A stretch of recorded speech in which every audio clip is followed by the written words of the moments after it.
मैं सर, ज्यादा नहीं सर। हाँ दोस्तों, एक ऑर्डिनरी व्यक्ति को आपको बता दें, मैं ऑर्डिनरी और एक्स्ट्राऑर्डिनरी को, एक ऑर्डिनरी व्यक्ति जो एक असफल व्यक्ति है, जो खुद पे भरोसा नहीं करता, ऐसे व्यक्ति को एक दिन भगवान मिलता है। और जब भगवान मिलते हैं, वो बंदा पूछता है आप कौन है, तो भगवान बोलता है कि मैं ईश्वर हूँ, मैं भगवान हूँ। वो बंदा तो खुद पे विश्वास करता ही, तो भगवान पे कहाँ से विश्वास करेगा। बोले नहीं आप भगवान नहीं हो, मैं नहीं मान सकता। तो बोले कैसे मानोगे आप, तो बोले मैं आपसे कुछ क्वेश्चन करूंगा, अगर वो क्वेश्चन का आप सही जवाब देंगे तो मैं मान लूंगा कि आप वाकई में भगवान है। तो बोले ईश्वर ठीक है, आप पूछिए जो भी सवाल है, मैं जवाब देता हूँ आपको। तो बोले कि आप ईश्वर हो तो आप एक चीज बताइए मेरे ईश्वर, कि सारी संरचना, पूरी रचना आपने की, पूरी कायनात की, उन सारी रचनाओं में आपकी सर्वश्रेष्ठ रचना कौन सी है। ऐसी कौन सी रचना है जिसको आप अपनी सर्वश्रेष्ठ रचना माने।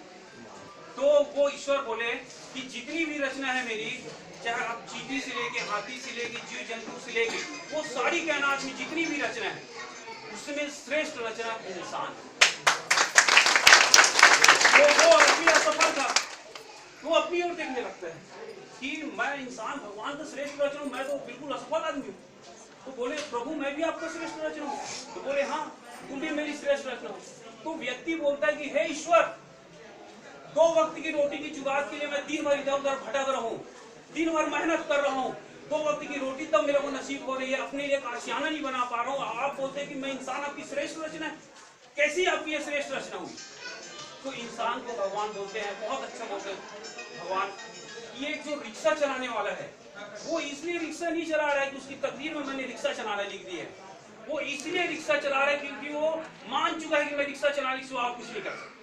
एक मजदूर जो गरीब है, वो इसलिए गरीब नहीं है कि उसके तकदीर में मैंने गरीबी लिख दिया है, वो मान चुका है कि मैं गरीबी की जिंदगी जीऊंगा, मैं मजदूरी की जिंदगी जीऊंगा।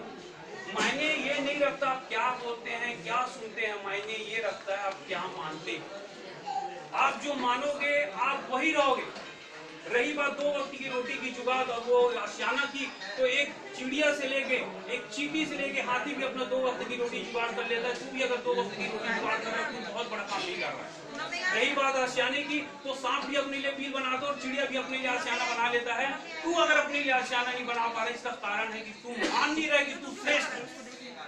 इसलिए दोस्तों आपको मानना पड़ेगा, आप ईश्वर की सबसे श्रेष्ठ चीज है, बस उसको आपको मानना पड़ेगा, खुद पे भरोसा करके, खुद पे विश्वास करके। अगर आप खुद पे भरोसा नहीं करेंगे, विश्वास नहीं करेंगे, तो ईश्वर भी आपके लिए कुछ नहीं कर सकते। इसलिए आपको